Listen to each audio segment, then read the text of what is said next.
So there are calls this week for police killings to be declared treason. A number of officers have been murdered in 4 provinces in just recent weeks. For more on what is needed to actually deal with this problem, let's speak to independent crime, policing and criminal justice researcher David Bruce. A very good evening to you, David. Thank you so much for your time. So the policing unions are saying too many police officers are being killed in this country, one too many, in fact, and that a declaration or categorization of such killings as treason would help bring down the level of attacks on officers. Are they onto something? Well, I think what I would want to start off with is by saying that one can understand and agree with the sentiments behind this call, that one would want to express the condemnation of killings of police in the strongest terms. And I think essentially what's behind this call is that the motivation that the killings of police should be regarded with, as a particularly severe crime and even as a particularly serious manifestation of the problem of murder. It's not clear to me that it would actually make any difference to the scale of the problem. If one looks, for instance, at a recent statement that was issued by the head of the Hawks, who are responsible for investigating many police killings, and Lieutenant General Lebeya referred to 9 recent cases where people responsible for the killings of police had been convicted. 8 of those people got life sentences, and 1 of them got 30 years. So, in terms of deterrent value, I don't think it would mean that people would be getting more serious sentences than they are already getting. But one of the things that you've picked up in your research is that majority of the annual numbers reported, in fact, the majority of the killings from the annual numbers, when it comes to the killing of police officers, show that, in fact, members of the SAPS are killed in the main while off duty. How much would that then play into any push for a reclassification of such killings? Yeah, exactly. So what's of concern about these statistics, the one thing is on the positive side that if we look at the statistics for last year, the 2022 to 23 financial year, ending in March this year, the number of police actually killed on duty was 26, which is in fact the lowest number of police killed on duty since 1994. So on the other hand, the numbers killed off duty in the last 2 years have been the highest numbers of police killed off duty in, well, something like 15 years or close to 20 years. And so, typically, this is treated as an issue of police being killed in the line of duty. And, it's been apparent for a long time.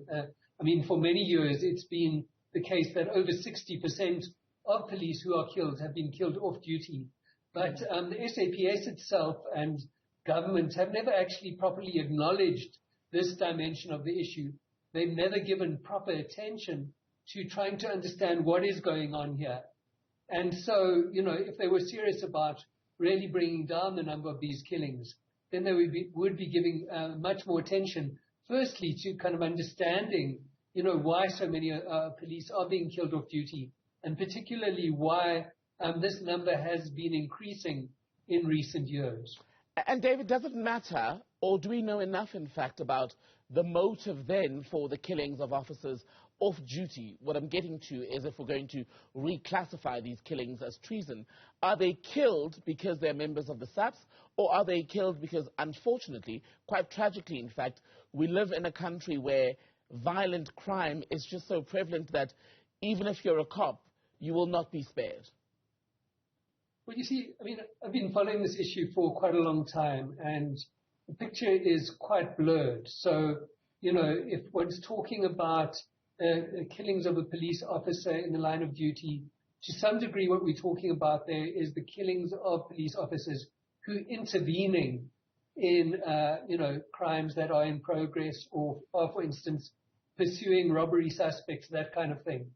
on the other hand, when one's talking about the killings of police off duty, there are also some police who are killed off duty who themselves might be, intervening in crimes in progress. But it might only be a small proportion of those who are killed off duty.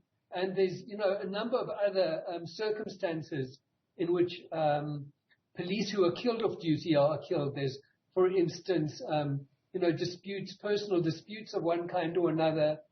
There's also, potentially there are situations where they are victimized, potentially attacked by people who are interested in getting a hold of their firearms, things like that. This has been dominant aspect, in fact, of killings of police for a long time now.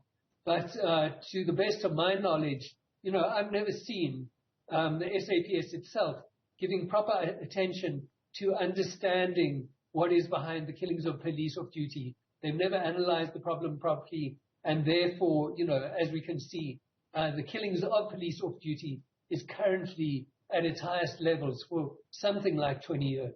Do you think then that this push by the trade unions will actually get anywhere? Will we see a reclassification or even serious consideration of what they're asking? Well, you see, I think, I would raise questions about, on one level, what level of seriousness it shows on their part about addressing the problem. Because, as I've just said, if we are serious about addressing, the overall problem of killings of police, we need to understand why so many police are being killed off duty. And I don't hear them referring to that issue. So, I would suggest that they should also, give attention to that dimension of the problem and call for, much more emphasis, for one thing, on understanding what's driving this high number of duty killings. David Bruce, thank you so much for speaking to us tonight on News at Prime.